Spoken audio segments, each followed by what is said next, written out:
জল, রাস্তা বন্ধ হয়ে আছে, বাইক নিয়ে যেতে পারতেছে না, শুধু অফ হয়ে জায়গা। মানে কি অসুবিধা? জল পারতেছে না, বাইক নিয়ে দাম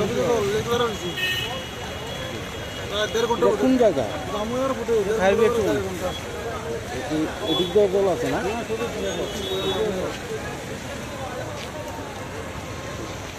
বৃষ্টির জল 1.5 ঘন্টা ধরে দাঁড়া রয়েছি দাউন এয়ারপোর্টে, কিন্তু এদিকে জল কোনো ওখান থেকে যেতে পারতেছি না। চিন্তা করতাম কোন গিয়ে ফ্লাইট পিছিয়ে যাবো, আবার এদিক দিয়ে গাড়ি ডুবে যাবো, কী করুন জল তো বাড়িতে যেত না, তখন বৃষ্টি কমতো না, জল যেত না, 1.5 ঘন্টা ধরে রয়েছি। এটা কোন জায়গা?